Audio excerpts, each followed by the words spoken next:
Hello friends! Welcome po sa aking channel. Feel at home and enjoy your stay. Ito ang unang labas ng aking video channel introduction.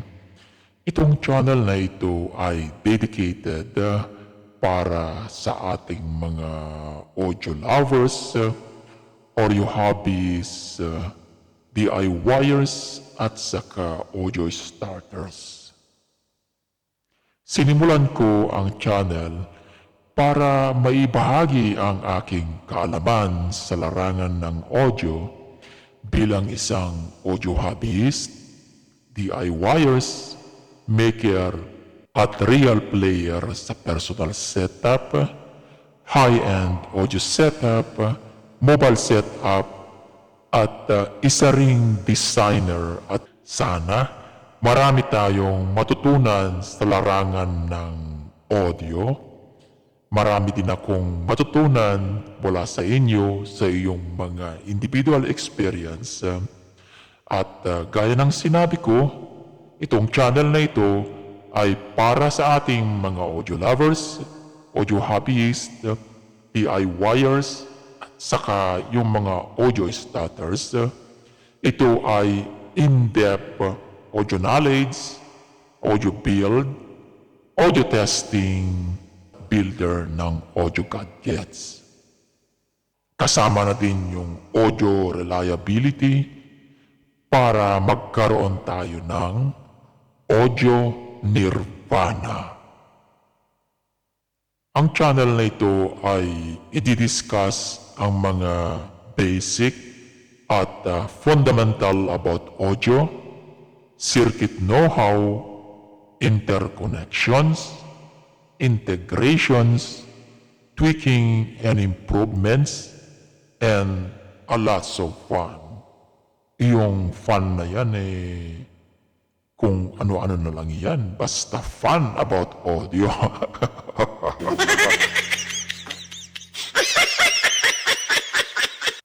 Ang importante dito ay happy, masaya tayo, at nagagawa natin yung gusto nating gawin sa audio hobby.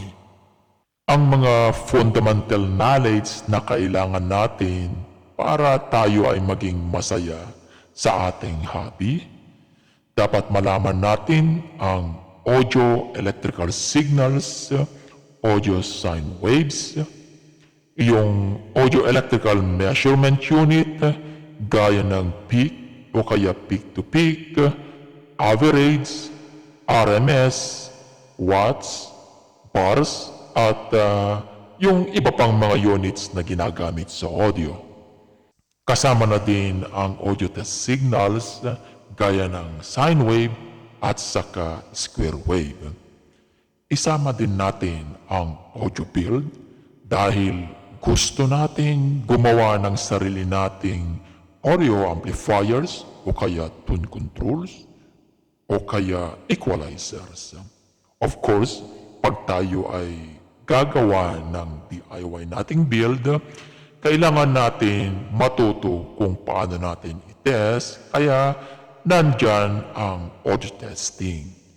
At of course, kapag tayo ay gumawa, tinest natin, kailangan yung gawa natin ay may kalidad, kaya nandyan ang audio reliability. Dahil malawak ang audio playground, nandyan yung playground sa home, personal listening setup, meron din dyan yung high-end audio setup, yung mga mamahaling mga audio gear at saka mga speakers.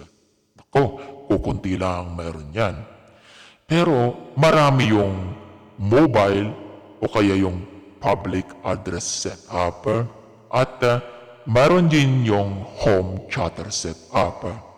Saan ka man dyan ay i-cover natin, pero magsisimula muna tayo doon sa home personal listening setup.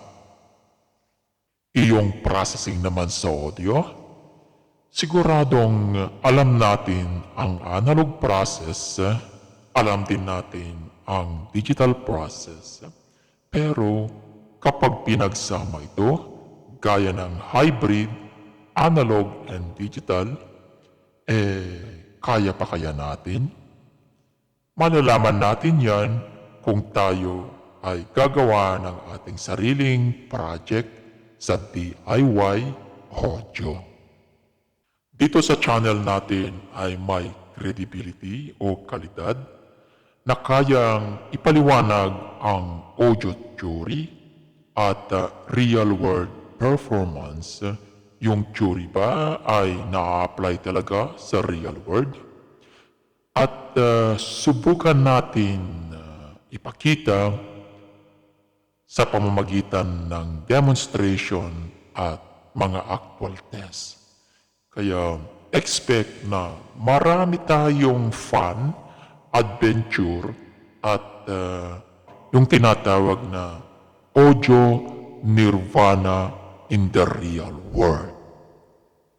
Kaya kaibigan, kung ikaw ay gustong matuto sa larangan ng audio, stick around sa aking channel, mag-subscribe ka na din at pindutin ang notification bell para ikaw ay mabisuhan kung ako ay mayroong bagong tutorial.